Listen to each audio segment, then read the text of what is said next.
Hello mga sisi! For today's vlog, magluto naman tayo ng chicken sotanghon and fried chicken. O diba walang pinagkaiba? Parehong chicken.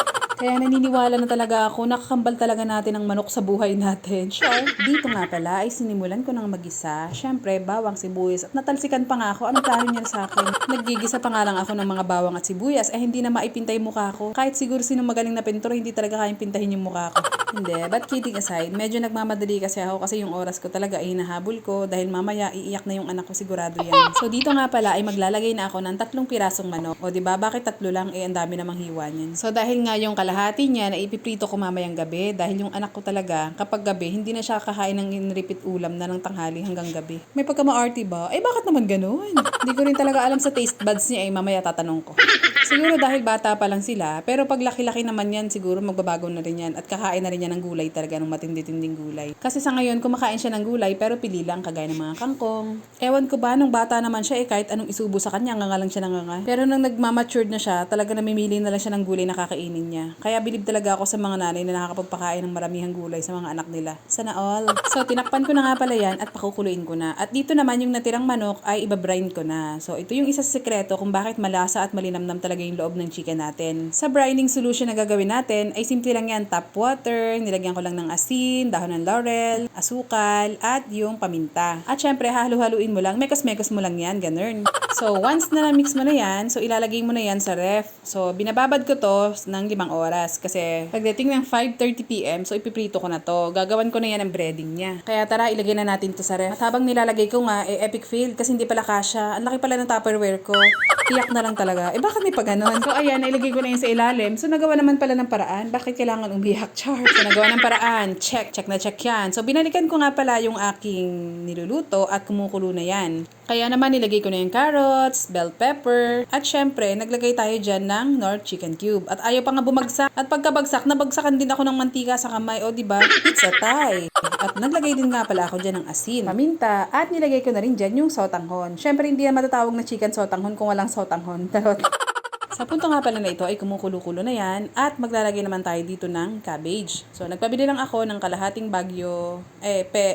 Grabe na yarn. Bulol na naman yarn. Pechay bagyo, ibig ko sabihin. Kayo naman. At habang nilalagay ko nga yan, hindi naman talaga pumayag tong maliit na to na hindi siya kumandong. O gusto rin niya makita ko anong niluluto. Dahil paglaki niya, magiging chef daw siya. Char! At ayan na nga, luto na ang ating chicken sotanghon. Kaya naman tara, kain na tayo. At dahil gabi na nga at isahan na nga lang tong voice over na to dahil sinisipag-sipag tayo, lutuin na rin natin itong ating fried chicken. So, kinuha ko na yung ating chicken in a brine solution doon sa ating ref at i-drain lang natin yan. So, tatanggalin natin yung tubig and pwede nyong banlawan yan. It's up to you kung gusto nyong banlawan o hindi. So, 5 hours nating binabad yan sa kanyang brine solution at malasang-malasa talaga yan sa loob. Kaya abangan nyo ang ating fried chicken na crispy on the outside and juicy on the inside. Dahil ba nakapag-commercial pa? Ano daw ang sabi? So, ang gagawin natin dito ay babanluan lang natin yan ng konti. Konti lang para hindi mawala yung lasa ng chicken. So, lalagyan lang natin yan ng tubig para mawala lang talaga yung mga konti-konting mga dumi ng chicken. Pero yung mga natira dyan na paminta na nakakapit na sa chicken, hindi na natin tatanggalin yan para mas malasa siya, diba? So, pagkatapos nga natin banlawan, ay hayaan lang natin yan na madrain at gagawa naman tayo ngayon ng chicken breading o yung coating ng chicken. So, gagamit tayo dito ng Tasty Boy. Bakit naman, diba? At alam niyo ba kung bakit paborito ko to? Kasi napakasarap niya at the same time, makakapag-coat na siya ng 1 kilogram na chicken for 10 pesos lang yan sa market. So, ayan, meron tayo ditong 1 egg, hinalo na natin, at maglalagay din tayo dito ng 1 tablespoon ng cornstarch para crunchy yung chicken natin, at hahaluan ko rin ng 1 tablespoon ng harina.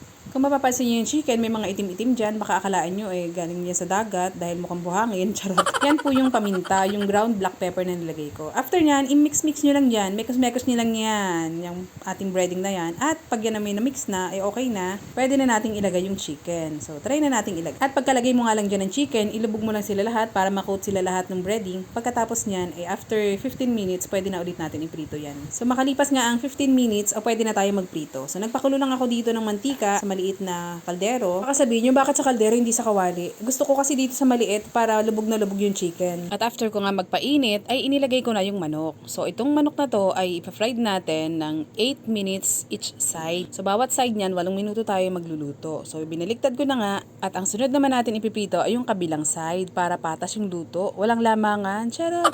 Kung mapapansin ninyo ay nag-golden brown na yung manok. So ito na yung indication na naluluto na siya talaga. At sa punto nga na to ay ready na siyang kunin or hanguin dahil luto na talaga yung manok na yan. At syempre, ready na rin tayo kumain. Kaya kung may mga kanin na kayo dyan, halika na, saluhan nyo na kami. Hanggang dito na lang. Bye!